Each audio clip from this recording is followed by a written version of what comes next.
25 वर्षाचा तरुण मोटरसायकलची चोरी करताना पकडला जातो आणि पकडल्यानंतर त्याला पोलीस स्टेशनला घेऊन जाण्यात येतं। पोलीस स्टेशनमध्ये गेल्यानंतर त्याला कोठडीमध्ये बंद केलं जातं, कारण वरिष्ठ अधिकारी त्या ठिकाणी उपस्थित नसतात। वरिष्ठ अधिकारी थोड्याच वेळात पोलीस स्टेशनमध्ये पोहोचतात। पोलीस स्टेशनमध्ये आल्यानंतर त्या ठिकाणी एक कॉन्स्टेबल त्यांच्याजवळ धावत येतो आणि धावत येऊन त्यांना सांगतो की साहेब, एवढी वेळ माझ्या मुलाला माफ करा, हा माझा मुलगा आहे, याने मोटरसायकल चोरी करण्याचा प्रयत्न केला, त्यामुळे त्याला पकडलंय। आता वरिष्ठ अधिकारी होते की त्यांनी सांगितलं की आतापर्यंत त्याला आपण 2 ते 3 वेळेस माफ केला आहे, मात्र यावेळेस त्याला माफ केलं तर त्याची अजून दादागिरी वाढेल, अजून चोरी करण्याचं प्रमाण वाढेल। तरी देखील वरिष्ठ अधिकारी त्या कॉन्स्टेबलचं ऐकतात आणि त्याला त्यावेळी देखील सोडून दिलं जातं। त्यानंतर तो तरुण, त्याचे वडील हे घरी पोहोचतात आणि घरी पोहोचल्यानंतर जवळपास 2 ते 3 दिवसात त्याला दुसऱ्या ठिकाणी शिक्षणासाठी पाठवलं जातं। मात्र शिक्षणासाठी त्या ठिकाणी गेल्यानंतर देखील तो गुंडगिरी करतो, दादागिरी करतो, त्या ठिकाणी देखील तो शांत बसत नाही। त्याच्या अंगातले जे गुण होते चोरी करण्याचे ते त्या ठिकाणी शिक्षण करताना देखील निघत नाहीत आणि असाच कालावधी निघून जातो आणि कालावधी निघून गेल्यानंतर त्याच्या वडिलांना देखील मुलाचं टेन्शन येतं। मुलगा हा घरी एकुलता एक असतो, त्यामुळे वडील विचार करतात की या मुलाचं नेमकं करावं काय। ज्या पद्धतीचं मुलाचं टेन्शन त्यांच्या डोक्यावर असतं, त्यांच्या डोक्यावर टेन्शन आल्यामुळे ते एक दिवस त्यांचा मृत्यू देखील होतो। आता मृत्यू झाल्यानंतर घरात तो करता माणूस होता, करता माणूस असल्यामुळे घराची पूर्ण जिम्मेदारी आता पुरुष म्हणून त्या तरुणाकडे गेली होती। आता तरुणाकडे जिम्मेदारी आली होती। आता वडील तर सेवेमध्ये असताना त्यांचा मृत्यू झाला होता, त्यामुळं अनुकंपा धर्तीवर त्या तरुणाला त्या ठिकाणी नोकरी लागली। दिल्यानंतर त्याच्या अंगावर वर्दी चढली। आता तो पोलीस झाला होता। पोलीस झाल्यानंतर त्याने त्याच्या अंगातले जे अवगुण होते ते बाजूला सारणं गरजेचं होतं, मात्र ते अवगुण त्याच्या अंगातून बाहेर निघाले नाही। पोलीस झाल्यानंतर तर त्याला वर्दी भेटली होती, आता तो मोठ्या प्रमाणात भ्रष्टाचार आणि दादागिरी करू लागला, हप्ते मागू लागला।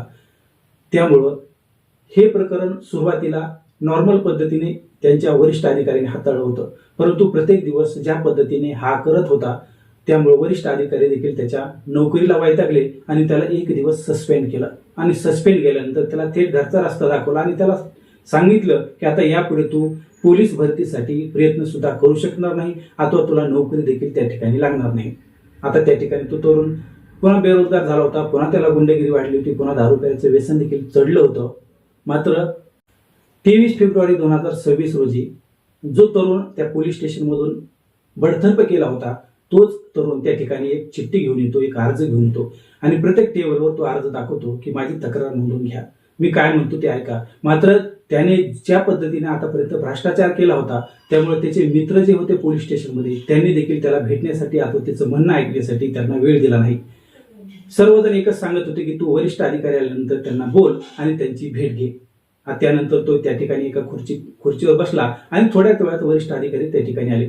वरिष्ठ अधिकारी त्या ठिकाणी आल्यानंतर त्यांनी त्या तरुणाची तक्रार नोंदवून घेतली आणि तक्रार नोंदवत असताना इतर जे कॉन्स्टेबल होते त्यांना याची चौकशी करा, ह्याची तपासणी करा असं म्हणत होते, कारण त्या तरुणाने ज्या पद्धतीचा त्या ठिकाणी अर्ज लिहून आणला होता त्यामध्ये अतिशय धक्कादायक प्रकार त्याने समोर आणलेला होता आणि हा धक्कादायक प्रकार एक 2 दिवसाचा नव्हता, तर हा 1 ते 2 वर्षा अगोदरचा होता। नेमकं प्रकरण काय होतं, कशा पद्धतीचं होतं तेच आपल्याला या व्हिडिओच्या माध्यमातून जाणून घ्यायचं आहे। चंद्रपूर या ठिकाणी एक पोलीस वसाहत आहे। त्या पोलीस वसाहतमध्ये जयंत बल्लावार आणि महेश शेडनाके हे 2 पोलीस कॉन्स्टेबल त्या ठिकाणी राहत होते आणि त्या ठिकाणी राहत असताना त्यांना जयंत बल्लावार यांना एक मुलगी होती, तर महेश शेडनाके यांना एक मुलगा होता। कॉलेजमध्ये बल्लावार यांची मुलगी शिकत होती आर्या, त्याच कॉलेजमध्ये हा आशिष देखील जात होता आणि त्या ठिकाणी गेल्यानंतर त्यांनी एक दिवस आर्याला त्यांनी भेट घेतली। आर्याला सांगितलं की तू या ठिकाणी राहते आणि तुझे वडील हेड कॉन्स्टेबल आहेत, त्यांचं नाव जयंत बल्लावार आहे, अशा पद्धतीची तू माहिती सांगत होता आणि माहिती सांगत असताना आर्याने मात्र त्याला ओळखलं नाही। मी तुला ओळखत नाही असं त्यांनी सांगितलं। त्यानंतर आर्या त्या ठिकाणी निघून गेली। त्यानंतर जवळपास 2 ते 3 दिवसांनी पुन्हा त्यांची भेट झाली आणि भेट झाल्यानंतर आशिष यांनी आर्याला सांगितलं की तू ज्या कॉलनीमध्ये राहते त्याच कॉलनीमध्ये मी पण राहतो। आता दोघांची ओळख त्या ठिकाणी झाली होती। दोघांची ओळख झाल्यानंतर दोघांनी एकमेकाचा संपर्क पुढे वाढवत ठेवला, परंतु आशिष ज्या पद्धतीने गावामध्ये गुंडगिरी करत होता, मोटरसायकल चोरी असेल, लोकांकडून हप्ते वसूल करणं असेल, हे सर्व गुन्हे आर्या हिच्या वडिलाला म्हणजे जयंत बल्लावार यांना माहिती होते। मात्र एक दिवस आर्या आणि आशिष हे मोटरसायकलवर फिरत असताना बल्लावार यांनी त्यांना पाहिलं. त्यांना पाहिल्यानंतर आर्या ज्यावेळेस घरी आली त्यावेळेस आर्याला बल्लावार यांनी प्रश्न विचारला की तो मुलगा कोण होता. ज्यावेळेस आर्याने सांगितलं की तो आपल्याच कॉलनीमध्ये राहणारा आशिष आहे, तर त्याच वेळेस वडिलांनी आर्याच्या एक थोबाडात मारली आणि थोबाडात मारल्यानंतर तिला सांगितलं की यापुढे त्या पोराला भेटायचं नाही. त्या पोराला जर भेटली तर पुन्हा तुला वेगळ्या ठिकाणी अथवा बाहेरच्या ठिकाणी कॉलेजला घातलं जाईल. मात्र नेमकं आर्याला देखील कळालं नव्हतं की नेमकं आशिष बरोबर काय झालेलं आहे आणि तो त्याच्याविषयी वडिलांच्या मनात एवढी चिड का आहे. आता ज्या पद्धतीने हे प्रकरण घडत होतं त्यामुळं प्रत्येक दिवस हे प्रकरण वाढत होतं.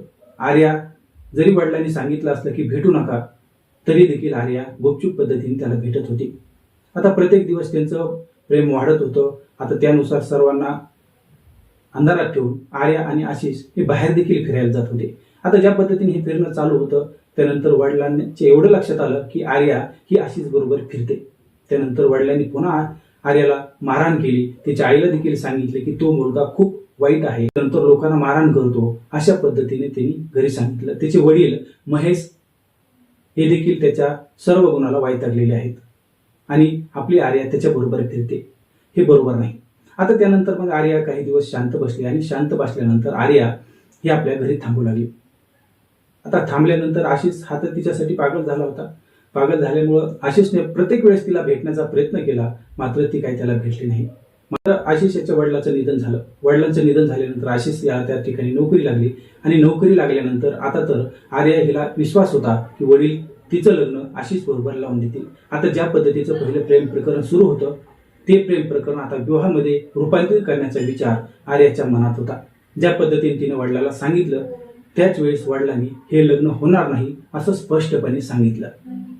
मात्र आता तो तर पोलीस कर्मचारी झाला आहे असं देखील आर्या वडिलांना सांगत होती. मात्र वडिलांनी तिचा शब्दावर विश्वास ठेवला नाही.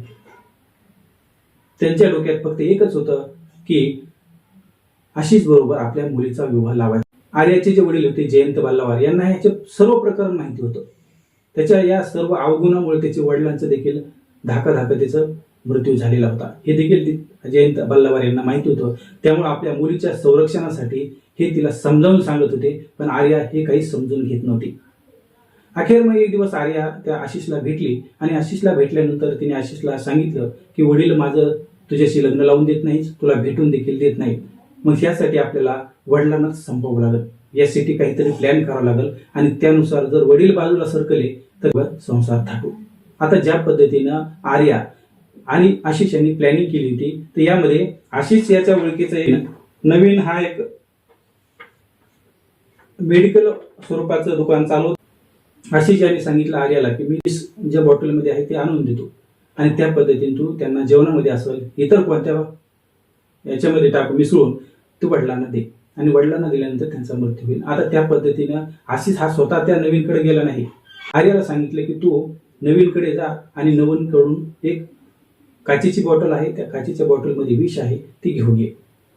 आता आर्याने देखील एक चालाकीपणा केला की त्याचा जो मावस भाऊ होता तो अल्पवयीन होता, त्याला त्या ठिकाणी पाठवलं आणि नवीन याने चेतन नावाचे एक तरुण आहे त्याच्याकडे ही विषाची बॉटल दिलेली होती. आर्याने तिच्या मावस भावाला त्याच्याकडे पाठवलं आणि त्याच्याकडून ती विषाची बॉटल घेऊन आला. आता तो 18 वर्षाचा तिचा मावस भाऊ होता, तो अल्पवयीन होता, त्याला या गोष्टीची काही माहिती नव्हती, परंतु आपल्या बहिणीने काम सांगितलंय, तो विश्वासाने ते काम केलं आणि ती जी बॉटल होती ती आर्याकडे आणून दिली.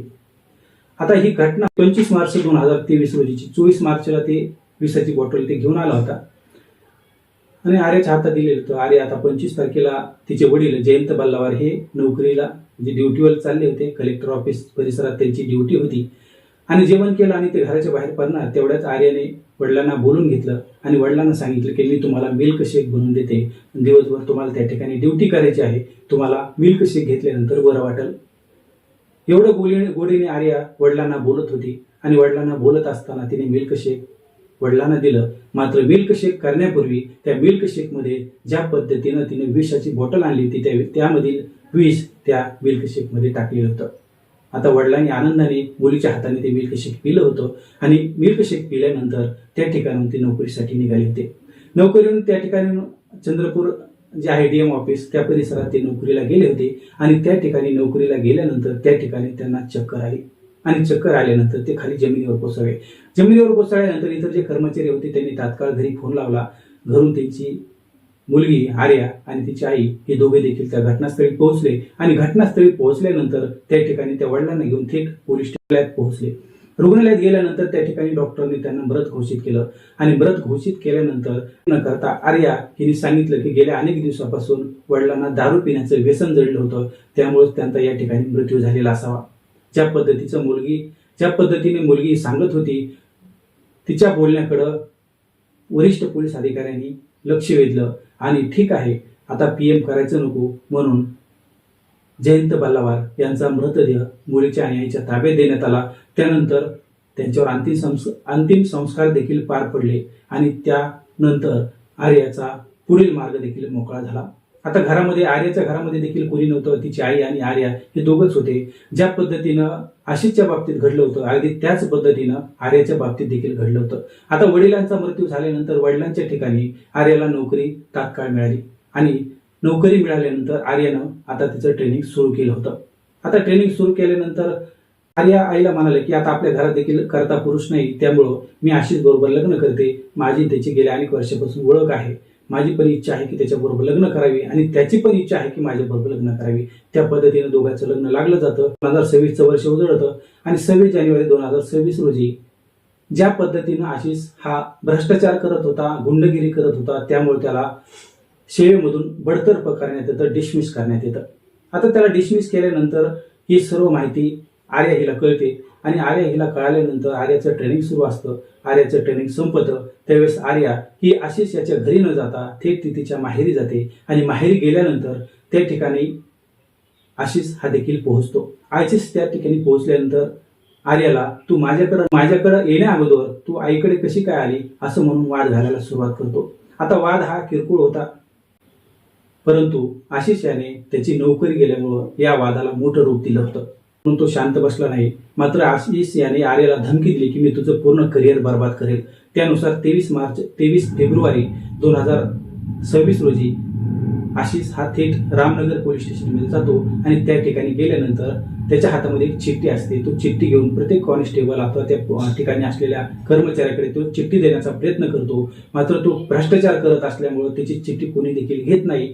जोपर्यंत वरिष्ठ अधिकारी येत नाहीत तोपर्यंत तू त्याच ठिकाणी बसून राहा असं देखील सांगितलं जातं. आशिष शेख हे पोलीस अधिकारी त्या ठिकाणी येतात आणि आशिष शेख त्या ठिकाणी आल्यानंतर आशिष त्यांना त्याच्या हातातली चिठ्ठी देतो. चिठ्ठी आशिष शेख वाचतात आणि वाचल्यानंतर त्यांना विश्वास बसत नाही की आशिष याने हे असं काही केलं केलं नाही. आम्ही जे 2 वर्षापूर्वी केलेलं होतं यामध्ये त्यांची मुलगी देखील सहभागी होती हे देखील त्या ठिकाणी तो स्पष्टपणे सांगतो. त्यावेळेस पोलीस अधिकारी आशिष शेख यांना तो विश्वास बसतो आणि त्यानंतर कृष्णा दराडे नावाचे जे PS आहेत त्यांच्याकडे या प्रकरणाचा तपास दिला जातो. त्यानुसार या प्रकरणाचा तपास ज्यावेळेस कृष्णा दराडे सुरू करतात त्यावेळेस ते आर्याला आपल्या जवळ बोलवतात आणि जवळ बोलल्यानंतर त्याची चौकशी केल्यानंतर सर्व काही कांड समोर येतं. ज्या पद्धतीचं 2 वर्षापूर्वी घडलेलं प्रकरण होतं ते 2026 नंतर उघड झालं होतं. मात्र हे झालं होतं कशामुळं तर आशिष याची नोकरी केल्यामुळं. आता आर्या देखील त्याच्याकडे येत नव्हती, त्यामुळे त्याने हे सर्व कांड उघड केलं होतं. मित्रांनो लक्षात घ्या, ज्या पद्धतीने आर्याला तिचे वडील सांगत होते की तू हे करू नको, त्याच्याबरोबर राहू नको, हे काय चुकीचं होतं का? आपल्या एकुलत्या एक मुलीसाठी ते इतकी काळजी घेत होते, मात्र आर्याने त्यांच्या एकाही शब्दाकडे मान दिला नाही अथवा महत्त्व दिलं नाही. त्यामुळे शेवटी वडिलांनी हे सर्व करण्यास नकार दिला. त्यामुळं ज्या मुलीचं बोट धरून वडिलांनी तिला चालायला शिकवलं, शाळेत पाठवलं, त्याच हाताने त्याच आर्याने वडिलांचा खतमा केला होता. मित्रांनो तुम्हाला याविषयी काय वाटतं? प्रतिक्रिया नक्की व्यक्त करा. यामध्ये आपल्याला कोणाचं मन दुखवायचं नाही अथवा कोणाची बदनामी करायची नाही, परंतु ज्या पद्धतीने हे सर्व प्रकरण घडलंय ते घडायला नको होतं एवढंच यातून सांगायचं आहे. तर पुन्हा भेटूया, तोपर्यंत नमस्कार.